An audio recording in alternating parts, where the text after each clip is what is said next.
Resident Evil is a series I was always aware of growing up, but never actually had chance to play during my time with the PS1 and PS2, mainly due to the fact that I was too young, but also because whenever I saw any of the box art on the shelf, my child self was like, "Isn't there a... No. Can I... No. Do I have any choice in this?" No. This all changed when I downloaded the Resident Evil 4 HD release on the Xbox 360 arcade. I had heard so much about this entry in particular, with some naming it their favourite game of all time, and crediting it as the godfather of modern third-person shooters. I have to say, I can see why it garnered the reputation it did, as it was unlike anything I had played ever before. I don't think there is any better word to describe the atmosphere in this game than unsettling. You play as Leon Kennedy, a federal agent who is sent to rescue the president's daughter from a strange Spanish cult. It's almost immediately apparent that you are in for one hell of a creepy ride, as your first encounter with a seemingly typical villager ends with him trying to swing an axe straight through your collarbone, and so you have to put him down. The reason I say this game is unsettling is because you should feel like an overpowered gun-toting roundhouse enthusiast,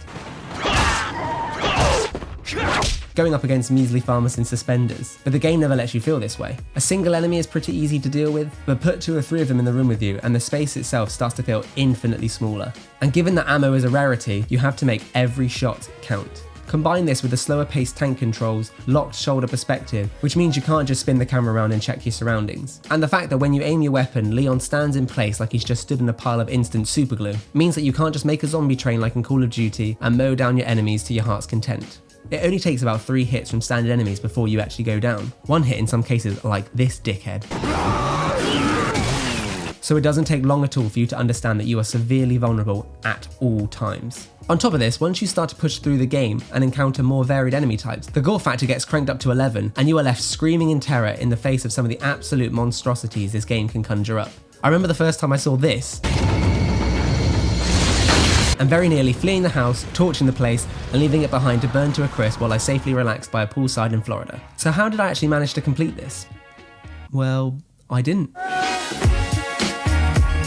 Bitch. But seriously, while I got to around chapter 4, it is true, I haven't actually finished Resident Evil 4. Not because I didn't want to, but for reasons I can't tell you why. I felt like I couldn't just play it for longer than an hour or so before I had to save and put it down. It just got that intense. Then as time passed, I moved on to the next generation of consoles and ultimately traded in my Xbox 360, so it wasn't possible for me to return and finish the game. Enter Resident Evil 2. I don't actually know what compelled me to buy this game. It absolutely killed it in the review department. But that's never been the single reason that would get me to buy a game. In reality, I think I just wanted to prove to myself that I could finish one of the Resident Evil entries. See, horror isn't a genre of entertainment I'm usually fond of, so it should have been an easy no, but given how enticing Resident Evil 4 was, I just had to tickle my curiosity. From the get-go, I was absolutely stunned at the presentation level in this remake. The story, visuals, sound, writing and acting put it on level pegging with any modern game currently released, and I say this as someone who has no nostalgia for the original PS1 game.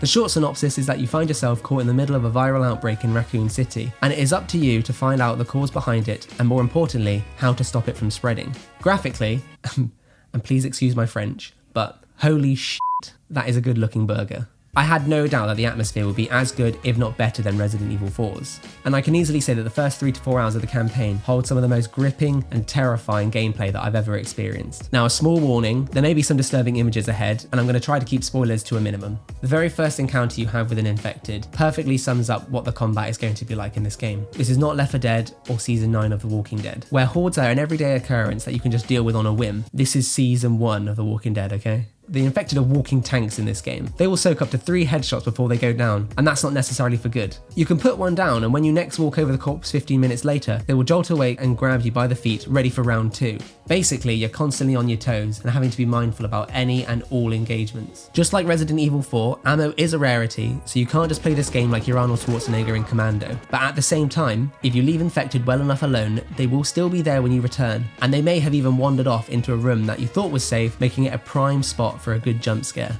This isn't to say it's an impossible fight. A lucky headshot or 2 can completely obliterate an infected skull, and they'll be out for good. Likewise, you can shoot off both an infected's feet to leave them crawling, and you can even use a knife found in the environment to hack away at them until they stay down for good.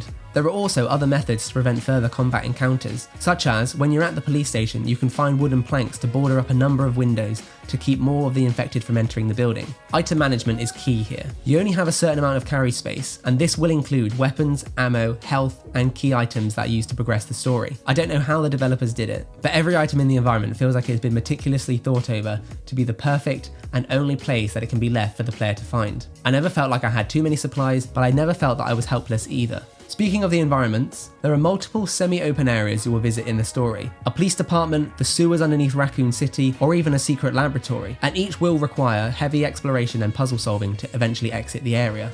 For example, your ultimate goal in the police station is to unlock a secret passageway that will lead outside. To do this, you'll need to find 3 statues hidden across the 3 floors of the building and retrieve a seal from each by completing a 3-dial puzzle. Sounds complex enough, right? Well, to even get to some of the rooms that these are found in, firstly, you might need to find a bolt cutter, which in turn can unlock access to an office where you will find a round handle. Then you remember coming across a shower room where you were blocked off by steam, so you go back there to clear the way. Once you arrive at the statue, you then find it locked behind some bars, but there is some C4 attached to them. Your first instinct might be to just shoot the C4, but the C4 actually requires a timer to detonate, so it's back into the dark corridors you go to find the missing piece. The environments, and the police station in particular, are expertly crafted to essentially act as a giant puzzle made up of multiple smaller challenges. Some puzzles are more obvious than others, like tapping in a code to unlock the corresponding locker and retrieve its contents, whereas I can recall finding a police badge, and after examining it for clues, I found it actually had a hidden USB drive on it, which then prompted me to remember I had previously stumbled across a PC with a USB port. Head back to the PC, and by inputting the USB drive, this offered me access to the station's armory, and with it, the Lightning Hawk pistol for Leon or the Uzi for Claire.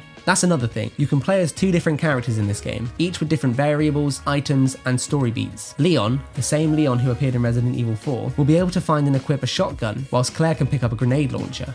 There are more important different elements that will come into play, but to avoid spoilers, I'll keep my mouth shut on that one. Suffice it to say, regardless of who you pick, you are in for a gauntlet, because now it's time for me to tell you about what else, aside from the typical infected, that you can come up against. Let's start with the liquor.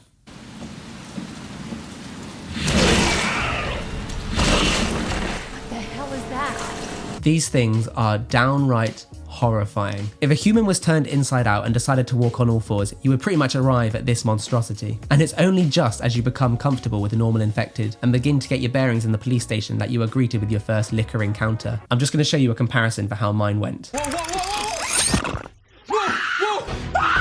As they are blind, these creatures can be avoided if you are quiet enough, but that is not always a good thing. I actually managed to sneak by one chilling on the ceiling, but when I exited the adjacent room and went to check if he was still hanging out there, it was nowhere to be seen. And that, my friends, is a special sort of fear. He's right behind me, isn't he? You're mine now. You can also expect other enemies like zombified dogs, which are very hard to put down both literally and morally. Fauna-infested zombies that gave me Fallout New Vegas flashbacks to Vault 22. And some truly horrifying sewer creatures that I don't even want to know what conversations went into their designs. No. However, all of these pale in comparison to the Tyrant, or as he's better known, Mr. X. Memes aside, this guy is the bane of my goddamn life. An unkillable, unrelenting behemoth that once introduced into the game has no other goal other than to make your life hell. His sole purpose is to kill you, and all you can do when he appears is to run, or at the very most stagger him at the expense of precious items, and then run. These aren't scripted parts of the game either, mind. He is an organic part of the game and will continually move through the police station at all times, reacting to any sounds that you might generate, and that will lead him back to you. The only places you are safe are a handful of save rooms, from which you can hear his thunderous footsteps stomp past in search for you. Just be careful when you leave the safe room, as there's a good chance he wouldn't have strayed too far.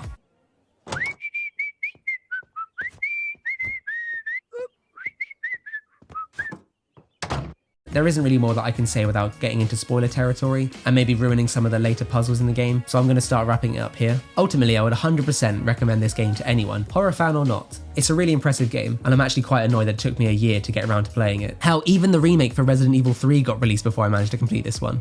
It isn't perfect. Despite all my praise, I do think the police station and the sewers are the stronger areas, the lab being rather lackluster in comparison with its layout and challenges, but any other problems I have are mostly nitpicks, and they've pretty much all but exited my mind at this point. Just do yourself a favour and play this game. I don't think you'll be disappointed. Thanks again for watching. I'm pretty aware that it's actually taken me quite a while to make this third video. Given the current situation in the world at the moment, it's been pretty hard to focus on just one thing. I hope all of you watching at the moment are safe and doing well, and the same for your families. And I hope that I'll be able to get more of these out soon enough.